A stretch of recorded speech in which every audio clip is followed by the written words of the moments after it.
Hi everyone, welcome to this first webinar of the 2019 More to Life series, in which we're delighted to be joined by Robin Hadley. Hi Robin. Hello. Robin is an independent researcher specialising in male fertility issues. His wide-ranging knowledge not only comes from his varied research about relevant issues and factors, but also comes from his personal experience. He's going to tell us the often unheard truth about the ripple effects of male infertility and those felt by ageing men without children. We will begin this webinar tonight with Robin's presentation, and then we'll move on to a short question and answer session. You can type in the questions as we go, but we will wait until Robin has finished his presentation before I will ask the questions of him. Now, in order to post a question, you just hover your cursor at the bottom of the screen and a toolbar should appear. Click on Q&A and type in your questions. Please ask these questions anonymously to prevent any personal data being disclosed. Okay, Robin, I think we're ready to hand over to you now. Great. Thank you very much, Heather. And thank you everyone for joining us tonight. So, me and in brackets and the MAWFIA, Men Aging Without Family, Invisible and Alienated. And this picture is the family I was born into in 1960 in Old Trafford in Manchester. So I'm a working class man, and there are my qualifications. I sort of peaked in 1970 when I won Football Player of the Year and my bronze swimming badge, and then rested on those until my mid-40s really. Okay, Robin, do you want to practice moving it on, and let's just check that it's all working for moving on to the next slide? Brilliant. Right. So that's all good. Yeah, cool. Okay. Should we go back to the first one so that when we open up, you're at the right place? Brilliant. And then at the end, Robin, once you've finished your presentation, obviously you just say something like, and that's most of what I have to say, or something along those lines.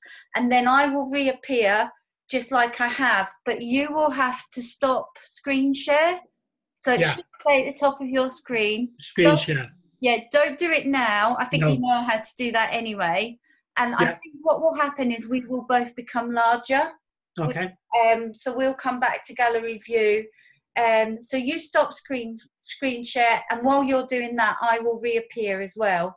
And we'll have a look at the questions. Okay, and to do that, we can just stay the way we are now. And I'll do all the going down to the toolbar and reading out the questions, etc. Okay, do you think it's going to work? I do think it's going to work. So after my last slide comes up, and it's a picture of a bird that says thank you. So I'll say that's the end of it from my point of view. Lovely, that's great. And then I can press screen share. So stop share. Stop share. Yeah, brilliant. I'm trying not to get nervous because we're obviously a couple without children, my husband and I. So we're childless. And my husband's watching this tonight because he's really been looking forward to it. You know, when I told him all about it, and he's 50 in April, so he considers himself in this category. So I'm trying not to think about the fact that my husband's watching me at work, which seems really weird, you know? Yeah. Because we have our work lives and we have our personal lives, and it's a bit of a blurry boundary now. Yeah, absolutely. Absolutely. Okay, we've got 4 minutes to go. And usually I come on air about 8:01 anyway, just to make sure that people, we've got 3 minutes to go, but 4 minutes if we do 8:01. So this is where I put my feet on the floor, sit still so that I'm not jumping around like a monkey, and try to be calm. Okay, I'm going to stop recording.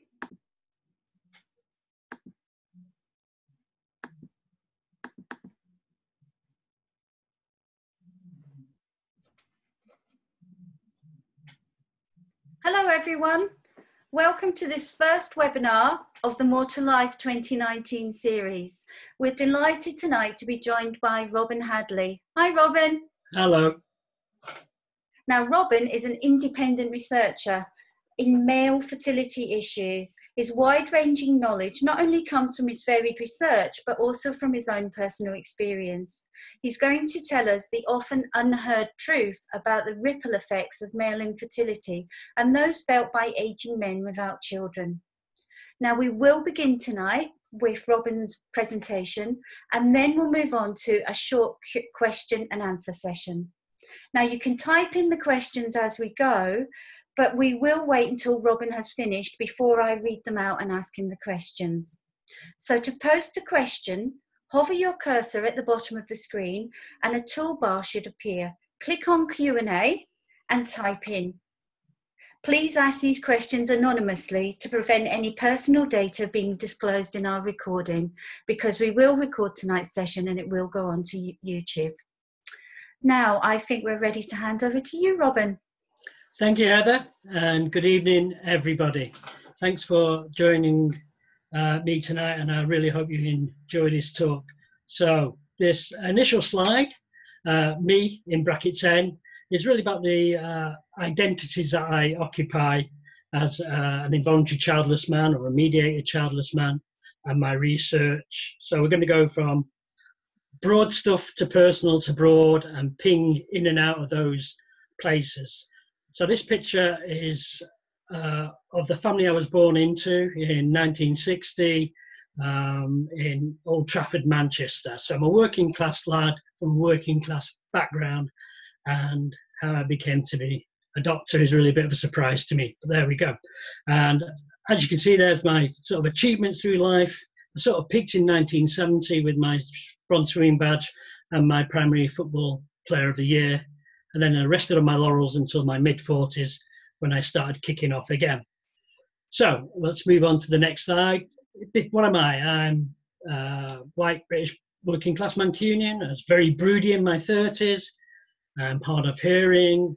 And that's because when I was born, I had difficulty breathing. Luckily, the midwife had some oxygen and she revived me. But that did have that knock-on effect of hearing loss, which means English is a bit of a second language to me because I have to do a processing thing, which means my speech is not brilliant. And also I'm from Manchester, so 4-0 down and just kicking off, very much like Manchester United used to be until a couple of weeks ago. So I left school not really highly qualified, worked for 30 years in a safe job, which was very pleasing to my parents.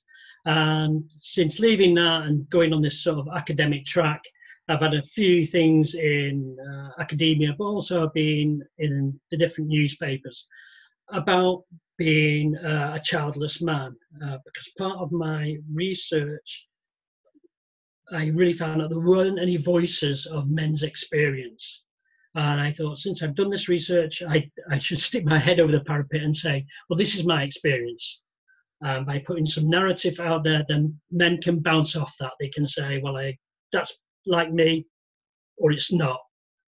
But actually, you know, you can open yourself up and it'll be all right. I'm an involuntary childless man. I'm also a mediated childless man because of my age and situation. So I've sort of come to terms to a certain degree with not being a dad, but it's I wouldn't say a living thing. It's not in a box. It's always part of me, I guess. And so I can be sad and very upset about stuff. And that's part of my being an involuntary childless man. I'm afraid I have written some poems and I am going to be like a Vogon captain and read them. And that's just so that you can have some insight into what possibly some men feel, but something what I feel. Okay, so who are the childless? Well, they go across every classification, and everywhere there's childlessness. Typically it's seen as a binary or voluntary or involuntary, and it's often viewed as a life choice, and I'm sure people are there I've faced questions and simple solutions that people say, you know, well, why didn't you just adopt then? Well, if you really wanted to, you could have done it. But it's so much more complex than that. And quite often it's just reduced down to the biological. But there's many factors that influence childlessness. Okay. And in that group of childless people, they expected to be childless, childless by choice, childless by circumstance, and that circumstance are biological, economic, social, and relational. So relationships are very important. Estranged from children, pre-deceased children, or children who have left home. So how people feel about their childlessness comes from a whole range of backgrounds and not just that small binary of voluntary or involuntary. All societies are pronatalists. They need people to reproduce, otherwise the society fails. No organism, sorry about that, is advantaged by not reproducing. So there is that biological basis. For many societies, if you don't reproduce, you are stigmatized, and sometimes that's overt, very direct, and other times it's covert and under the surface, but it's there. But quite often the childless are treated as outsiders and feel as outsiders, excluded, alienated, and isolated. Okay, so what is childlessness and research? A lot of the research focused on the involuntary and based on the people who've accessed infertility treatment. And involuntary childlessness is actually quite often used as a clinical term and only applied to people who've either accessing treatment or come out of treatment. But actually, there's a whole lot of range of people out there who are involuntary childless, just didn't seek treatment, and I would be one of those. And that's something that for researchers, they should bear in mind, that the involuntary childless is a whole hidden population out there. Infertility has the same effect as a diagnosis of a serious terminal illness, and it also has implications for your physical and mental health, your identity, well-being, and social economically, because quite often people say, oh, well, you haven't got children, so you don't have those costs, and you can just go off and enjoy yourself.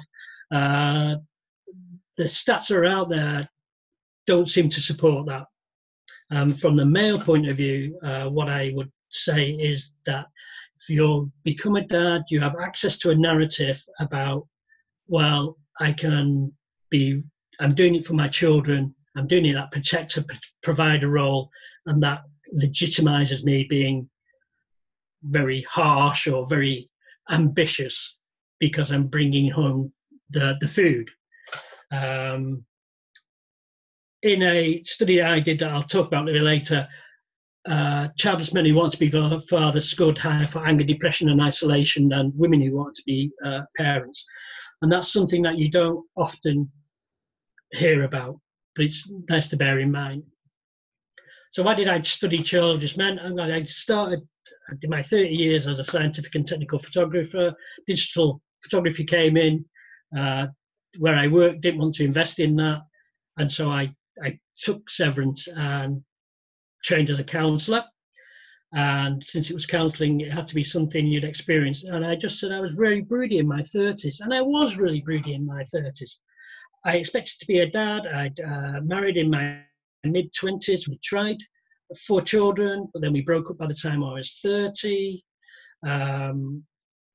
Economically at that time, the housing market crashed and interest rates went up. So I was stuck with the house, which meant I couldn't go out, so I couldn't socialise. In my mid-30s, I met a wonderful woman and we were getting on really well. And she said to me one time, we were very close, she said, I want to have your babies. And I thought, it's great, actually I'm ready for this now. But again, we split up soon afterwards. And then later on in my 30s, I met my wife. She's a bit older than me, and she had wanted to have kids, but not at the age she was in her mid-40s. And so there was a decision there for me about whether to stick with this fantastic woman who I love dearly, or try and find someone else. And at 39, I was thinking, where would I go? I had to try and find somebody 10 years younger than me. Would they be interested in me? Because although my face is my fortune, it's not been that successful. So that really wasn't an option. Anyway, so one of the things about my MA was there's so little, on men's desire for fatherhood, and actually anything about men and fatherhood. And I found that really interesting. So then I did an MSc in research, and I really wanted to find out the levels of broodiness between men and women, because the myth is women are broody and men aren't bothered. And you find that in research even now. And there's a very easy test on that. If half a species isn't interested in reproducing, would that species continue? Would it develop technology like we have today? And the answer is no. So I did that, and then I did my PhD at Cloe. Those first two, the MA and the MSc, I self-funded. And that self-funding, I'd say, because it's indicative about the institution's view of men.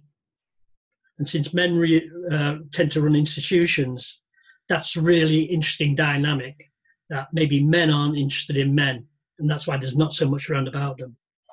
And also, I think men find it difficult to communicate with men at deep levels. Okay, so then I did my PhD at Keele, and that was really what was the impact over the life course of childlessness for men. Over all my research, the social contact is this package deal. I just naturally, in growing up, rather assumed I would leave school, do university, get a job, get married, and have a family. This was David for my PhD. And for working class men like me, it would be do school, get a job, get married, have a family. And it's really interesting. That's the whole thing. And also, if you think of the arc of life, there's times when that's appropriate to do that. And so there's a lot of peer pressures and fitting in with the group. And in my mid-30s, when I was really broody and just had that second deep relationship breakup, where am I in comparison to my peers who seem to be pulling kids out of cupboards? And I felt very, very isolated and inside, just locked in almost, that I couldn't express myself. One of my friends at work became a father, and I was so jealous of him I couldn't speak to him. I walked around the other way around the building to avoid him if I possibly could. I was so frustrated. And we did have a chat, and I did say to him at the end of that, you've got the life I should have with your two kids. So yes, that's that. I always imagined I had children, and for the gay men, there's another thing. Older gay men, that knowing you were gay in those days, you had to be married to have kids. He wasn't going to get married, so he knew he wasn't going to become a dad, even though he wanted to become a dad. It's changed now, so there's a shift, and also a dynamic within the LGBT community, a generational dynamic. So in my MA, I found out biology is obviously an impact on fertility outcomes about becoming a parent, but actually relationships, the timing of relationships, as you can see from my life story. Splitting up just before 30, splitting up in the mid-30s, that period is like the peak time generally for people to start their families. Now it's shifted over the years to being later. So what the ideation of fatherhood, what people thought about fatherhood, the effects of childlessness, so alcohol, risky behaviors, health, and social, environmental and economic really should be in there.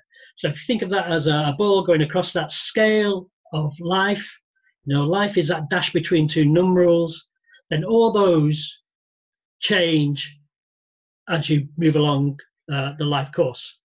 So I'm not going to read every single quote out as much as I would like to. Just another warning, I get very excited about this, and it's a very sensitive subject. So I really apologise if I say something and it upsets you. It's just because I really get into it, and that's sort of bad.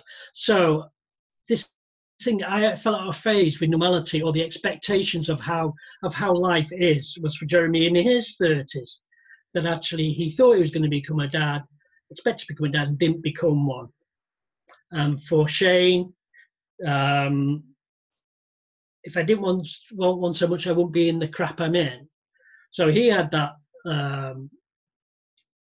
expectation, his package deal: go to university, get married, have a family by the time he was 30. He did the first two, but the family didn't come along, so he got divorced, married a woman who had kids to have kids. Then they got divorced, so then he comes to be early 30s, and actually, what's happened? I'm really out of track. And also, he was the eldest in a family of 3 boys, and the other younger, the middle kid, had just had a child as well. So again, lots of things around jealousy, and actually that was my role as the eldest brother, was to reproduce first. And for Marcus, I thought that means I've missed my chance of having a family. I felt really sad. It caught me by surprise to feel a sense of loss about that. In his, again, around about 31, Marcus and his long-term partner split up. And it wasn't so much the splitting up, but it was a loss of the potential about coming to being a father that really caught him by surprise, that opportunity may have gone. So I did my MSc.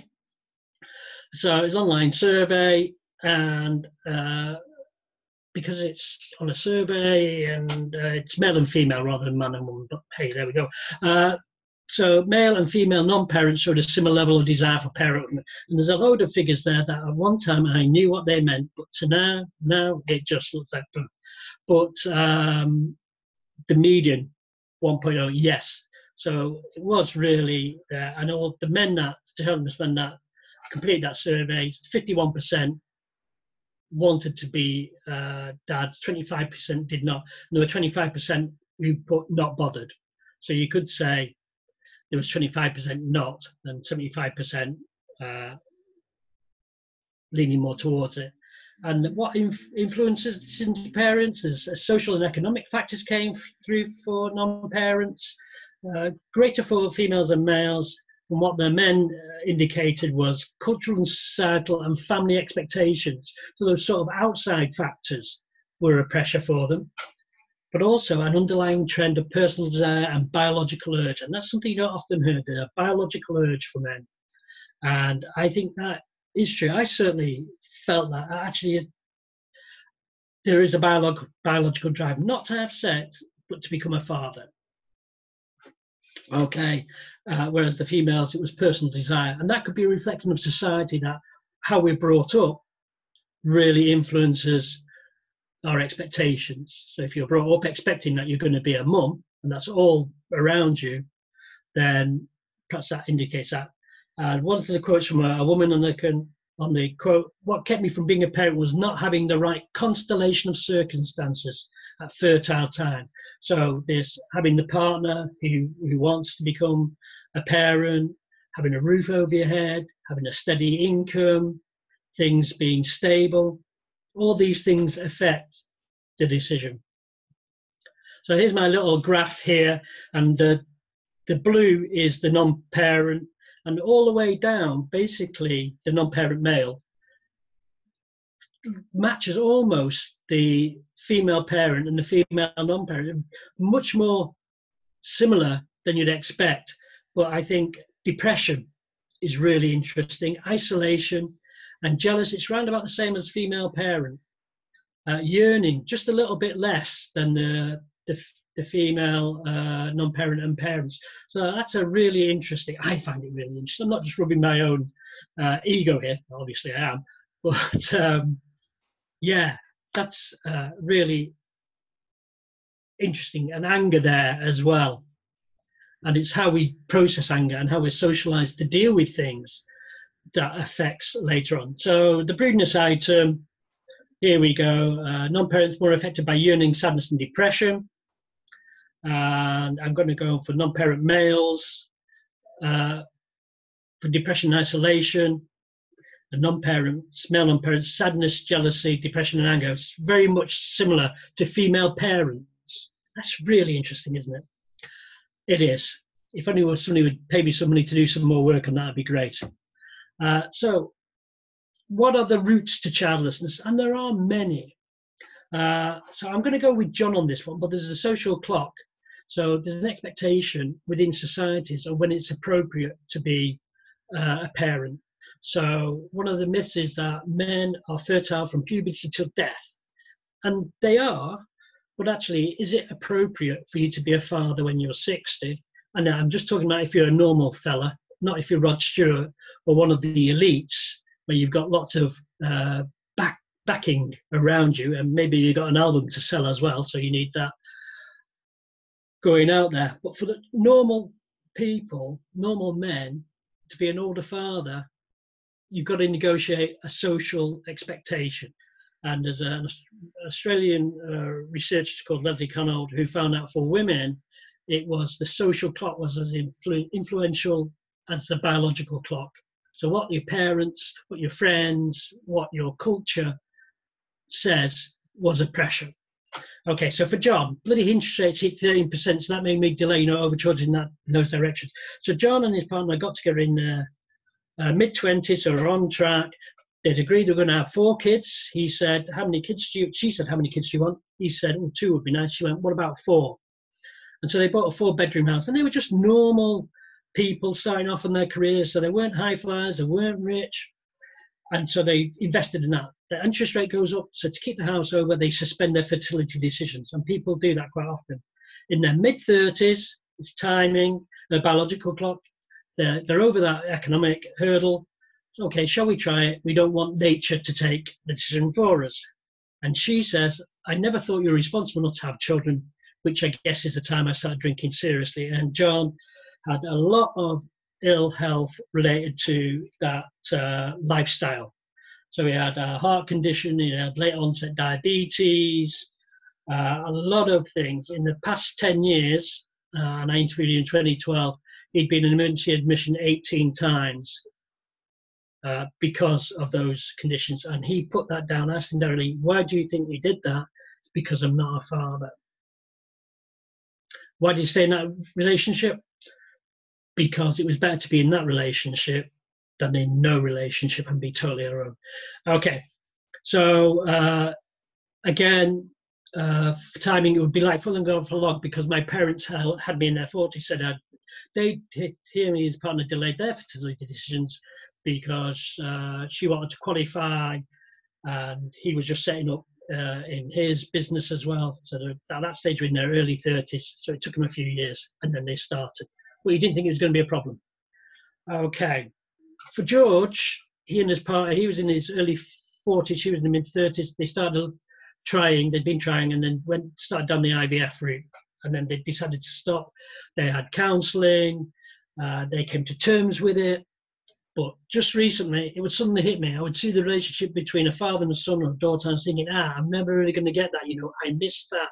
So this grief about childlessness, it comes and goes, and certainly I feel that. In my mid-30s, as all my peers were having their children, I felt outsider to that and sort of running in parallel, but a growing distance between the tracks of our lives. And now, as I'm knocking on the door at 60, they're starting to have grandkids. And that's something else now. It's something I will never stop regretting, it never go away. And I really feel this one of Frank, how is a man supposed to be a man? How is a man supposed to be a man if you're out of work like Frank was, if you've got an industrial injury like Frank had, if you hadn't been in a relationship for 10 years and you were struggling to find a relationship, if you lived in a very small community and everybody knew you and you knew everyone else. How is a man supposed to be a man at any time? I'm never going to be able to say, this is my grandson, am I, Harry? I'll never be able to take him down to the football that I go to or the rugby like other people. So my thing would be, I'm a mediated childless man. I'm involuntary, but I'm mediated. I accept it, but it's a living, organic thing inside that pumps out. But there's lots of different times, but it's usually around about the age of 50. Since I was about 47, I accepted that it won't happen. A lot of men are very brooding in their 30, around about 35, because they don't want to be an old father. They want to be playing football and stuff like that. And somehow that's around about 50 and 55, when their kid would be a teenager and they'd be doing really active things. So that is the sort of limit that they work back from. Health, I found out I was infertile and probably have been from a teenager. And there's a thing in the testes called the varicocele. I can't say it, but it comes later, and that's very important. And who you choose, that's another reason for not having kids. And sexuality. Okay, I'm sort of rushing through these because I want to get onto the why men don't talk. So people have no conception just how isolated somebody who hasn't got kids in middle ages. Lots of activities here from people we knew. I dropped out of them because I hate going on my own. I probably I'll solve it. I'm the only one. I don't know anyone. Harry, whose partner died 2 years previously. And that's very important that for older men, generally women have larger social networks and quite often mediate, or the connectors for men's social networks as well. When couples get older, they have a whole raft of experience, you know. First day at school, if you haven't had those experiences, you're shut out along with anyone else. You're on the fringe. You haven't experienced, that is alien to you. But also you're shut out of conversations because you're not doing the school run. You're not going to the football and the netball or the whatevers, or the picking up of being a taxi. It's noticeable that friends who have children drift away. And so the men I interviewed, they didn't say they were grieving or bereaved. This is what they said. This is why there's something missing. There's something missing. A conversation ended before it began. Scatterings of coulda, shoulda, woulda, dada, the latent maelstrom of the non-man. There's something missing, holding a life-wide gap. Breathing wallpaper, I'm whole and incomplete. There's something missing, first to be left behind, first to be sent in. This line is incomplete.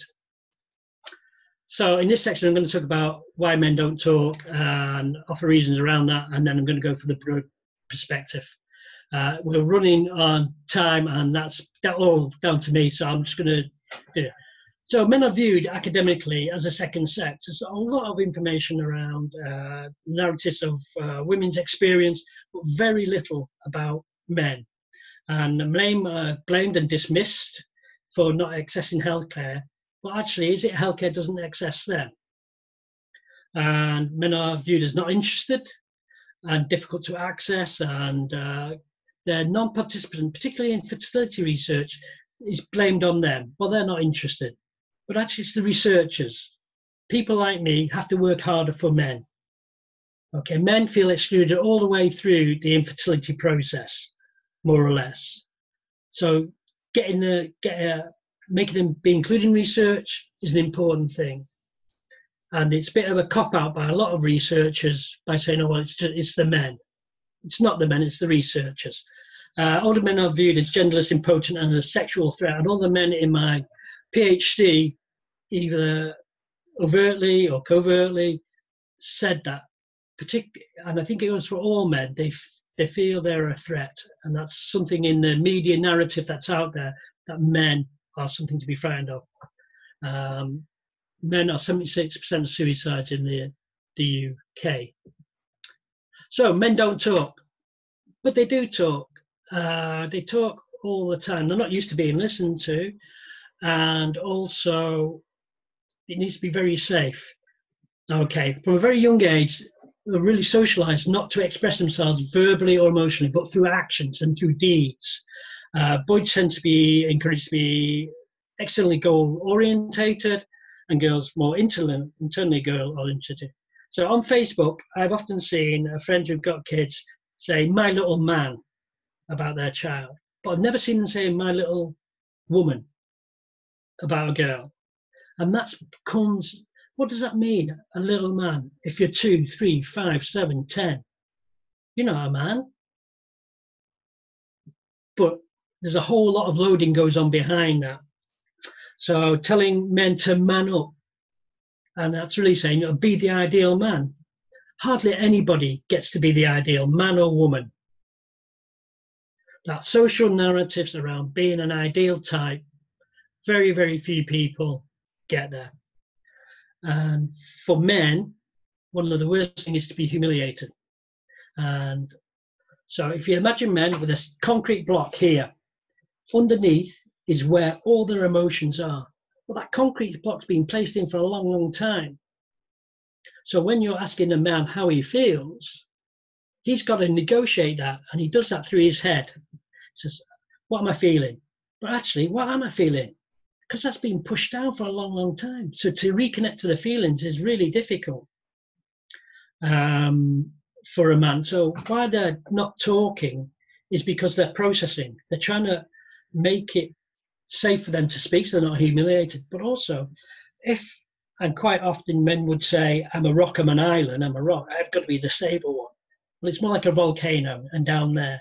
And actually, this concrete thing could blow and I'd flood you with the emotion. And I can't do that. So that's why men struggle to talk. It's not so much they're struggling to talk, you're dealing with a whole centuries of conditioning that men don't talk.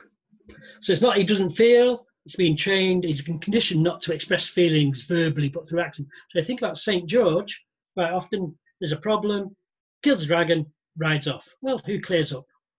And what if St. George is actually the dragon? The dragon's inside. Going to just contain that with his armor. And that impact of early years experience. So my parents, when I was younger, saying, you'll be a parent someday, fed into my thing, I expected to be a dad. Why research men? They're really fascinating. Men can reproduce their lives biologically and socially. 2 reasons why not. Men have a slow hormonal decline. Sperm starts to lose its efficiency from the mid-30s onwards. Most societies have an age limit. I've explained earlier about being a parent. Men are not bothered about becoming fathers, but they really are. What they don't have is a narrative to occupy to say it's okay to say I'm feeling broody. So if I, in my mid-30s, got into my work and said, I really want to have kids, I wouldn't have, taken that chance. Other men wouldn't have known what to say. They really wouldn't, because we're not dealt like that. Okay. So this is something I wrote, and it's about the life course, really, about the life. No candles to light, no cake to cut, no nappy smelly, no teeth to keep, no hands to squeeze, no stories read, no surprise to feign, no place to see, no shoes to clean, no sports days drama, no parties to police, no presents to buy, no amends to make, no scrapes to clean, no kiss it betters, no tears to dry, no hearts to mend, no embarrassment to give, no graduation photos snapped, no can you help with this, no empty nest, no grandchild to hold, no legacy to give, no one to call, no one to catch the fall, no wishes heard, no life lived described, few tears shed, no candle lit. So again, that's me. So on infertility, very quickly now, Michael Carroll at MMU supplied these. So 1 in 7 couples in the UK, couple were diagnosed after not managed to have a baby after 1 year trying, and 37%, I think it's 35% women, and the rest is a bit unknown. But here the main cause is that varicocele, which I talked about Martin, if your testes get too hot and they fuse, then that means there's hormone abnormalities, genetics, infection and injury. And you may have heard in the UK, there was a report last week about miscarriage and a link to pollution from cars. Sperm's in production all the time, and there is a study linking pollution to affecting sperm. So for men, what they put in really affects their sperm. There's more work coming out about that that's highlighting that. And there is a crisis that's been reported quite often in the press. But what I really want to go on now is who's looking after the young men, because these young men in the heat wave started wearing skirts to school, and they're absolutely right, because it only takes, it depends who you read, 2 to 4 degrees increase, and that very slowly fuse. So they're absolutely right. And somebody, the British Fertility Society, HEFA, should be making this out there and taking control and really educating everyone. So I'm just going to, I'm going to go past these now because I'm out of time. There's some reading there. And thank you for viewing and listening. I'm sorry I've gone on. I've had to skip a few slides, but they're all there. Thank you.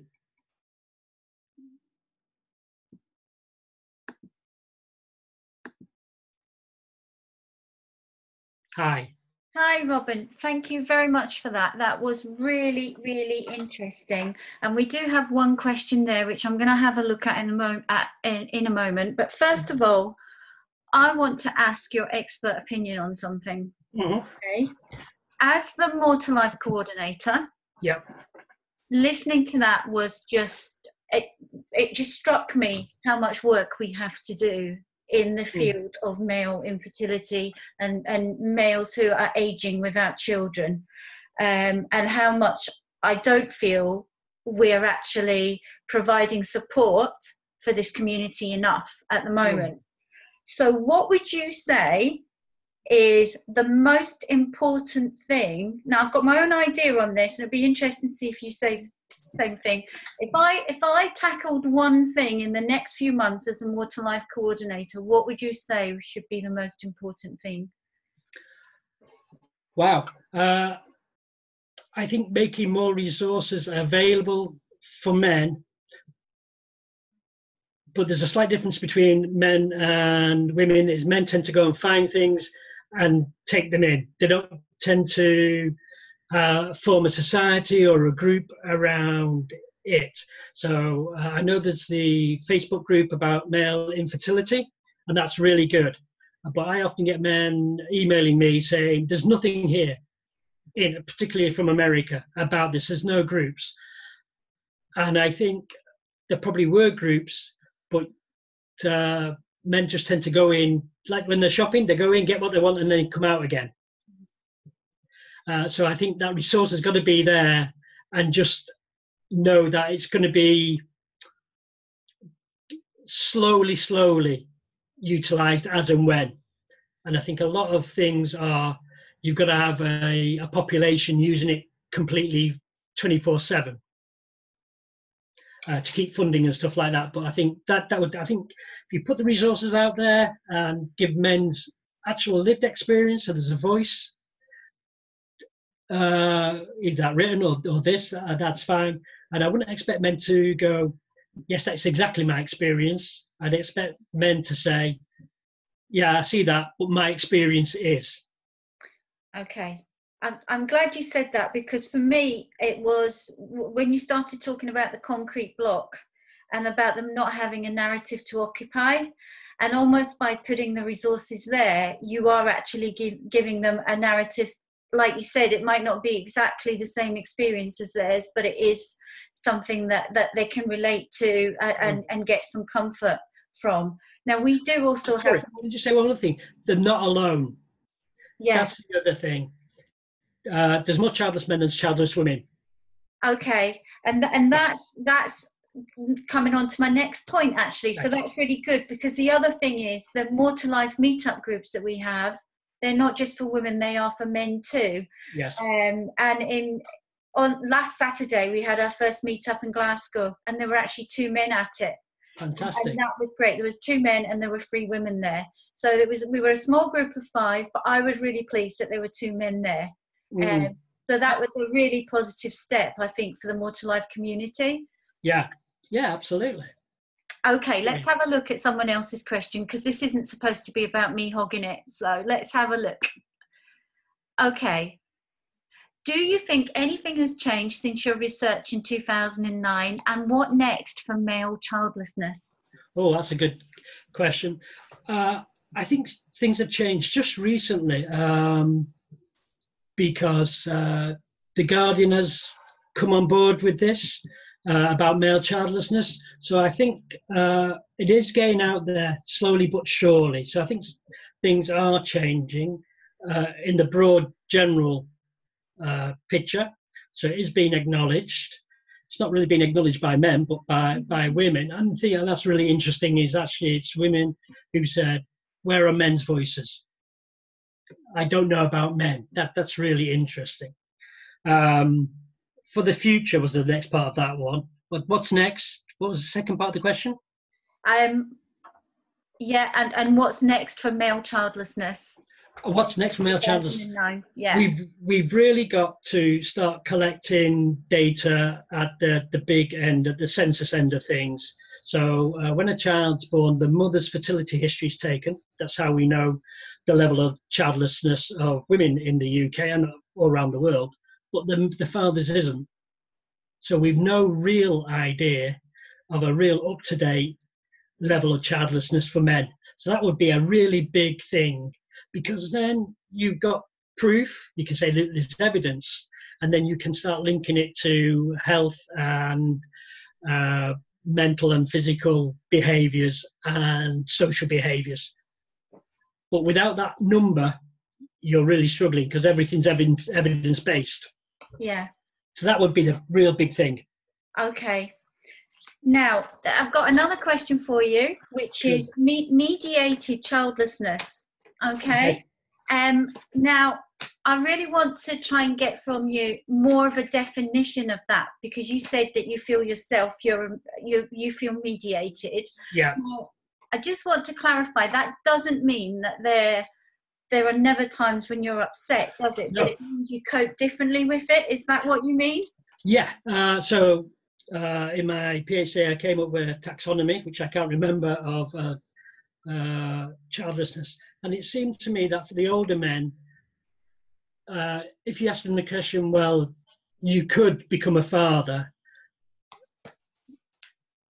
and they go, yes, I could, but I've got a partner, I'd have to find someone. So there's a mediation all the way through. There's a yes, but to that. So there's a balancing. So there's a mediation around that. I should have written down what I meant, but I'll send it to you, actually, my definition of mediation, that taxonomy. So that's what I think is mediation. But the thing about that is you can be mediated childless at 18. Because you're maybe saying, okay, I'm 18, I'm going to go to work, I'm going to university, I don't want to become a parent. So I'll take a course of action to stop that. So I'm mediating my childlessness. So I guess it's a way of acknowledging and working with it and managing it. Okay, another question, Yeah. Which is, how much do you think that you talked about the sort of fertility decisions that men make, and it's quite often the men who are trying to be very responsible in their fertility decisions and waiting until later, etc., and then things happen in relationships, as you said, that might end up childless by circumstance, etc. Do you think that education should play more of a role in this? And I mean education in schools, etc., that actually fertility education should say to people, you might only have a small window of opportunity, because as you mentioned, men's fertility does decline in their 30s as well. Yeah. And also, the older we are, we're bombarded from all sorts of irradiation from all over the place. So